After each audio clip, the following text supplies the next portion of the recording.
बिहार के आन बान शान पप्पू यादव पूर्णिया सांसद के घर में अब कुछ ठीक नहीं चल रहा है। पप्पू यादव जी के पिछले महीने उनका पिताजी का निधन हो गया था। उन्होंने एक पोस्ट किए थे कि मेरी दुनिया उजड़ गई है। अब दूसरा दुनिया बसाने वाले उनके पत्नी और 2 बच्चों उनके साथ नहीं रहते, ऐसा उनका पत्नी का बयान है। उनकी पत्नी से मीडिया वाले ने पूछा लॉरेंस बिश्नोई गैंग के धमकी के बारे में, तो उनकी पत्नी रंजित रंजन जी ने कहते हैं कि मैं 1.5-2 साल से अलग अलग रह रही हूँ। मेरे और पप्पू यादव जी के बीच में रिश्ता कुछ ठीक नहीं चल रहा है। ये बात जैसे रंजित रंजन ने बोली मीडिया के सामने, तैसा पूरा बिहार यूपी समेत पूरे देश में खलबली मचा हुआ है कि पहले जो हम फिल्म इंडस्ट्री में सुनते थे सैफ अली खान, आमिर खान के घर में या फिर ऋतिक रोशन के घर में कि उनकी पत्नी तलाक दे दी है, उनकी पत्नी साथ नहीं रहती, ठीक उसी तरह से हम लोग भोजपुरी और मगही की इंडस्ट्री में अब सुनने को मिलता है। लेकिन इतने बड़े नाम, इतने बड़े चेहरे, इतने बड़े दिलदार नेता के घर में भी उनके पत्नी के इस तरह से आरोप लगाना कितना तक सही है। रंजित रंजन जी ने कहा कि मेरे और पप्पू यादव जी के बीच में कुछ रिश्ता ठीक नहीं चल रहा, हम पिछले 1.5-2 साल से साथ भी नहीं रह रहे।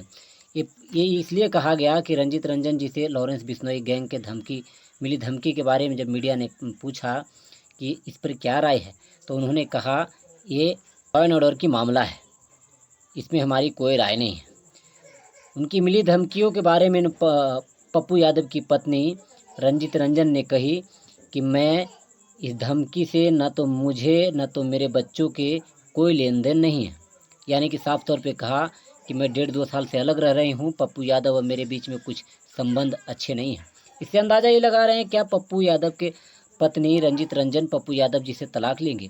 पप्पू यादव जी भी पूर्णिया से वर्तमान सांसद हैं और रंजित रंजन जी भी एक तरह से हम कह सकते हैं तो कांग्रेस के बड़े नेता, और वो भी वर्तमान में सांसद हैं। इन दोनों को लव मैरिज हुई थी 1994 में। सन 1994 में ये दोनों अलग अलग कास्ट के रहने के बावजूद भी इन्होंने लव मैरिज की थी। लेकिन 1994 के बाद, इतने सालों के बाद, अब ऐसा क्या हो गया जो पप्पू यादव की पत्नी यानी कि उनकी बेटी और बेटा को इस मामले में नहीं घिसट रहे हैं। वो कह रहे हैं कि हम अपने बच्चों के साथ उनके साथ में नहीं रहने देते। यानी कि प्रकृति रंजन और सार्थक रंजन जो उन्हें पप्पू यादव के 2 बच्चे हैं, वो पप्पू यादव के साथ नहीं रहते। और ये सब मामलों में पप्पू यादव की पत्नी और पप्पू यादव के बच्चों को कोई लेन देन नहीं है। इससे क्या अंदाज़ा लगाया जा सकता है, कमेंट करके बताइएगा। और मैं ये कहूँगा कि इतने नेक दिल इंसान पप्पू यादव जी को इस तरह से घर परिवार टूटेगा तो सोचिए बिहार वासियों को कितना बुरा लगेगा। इसी के साथ जय हिंद।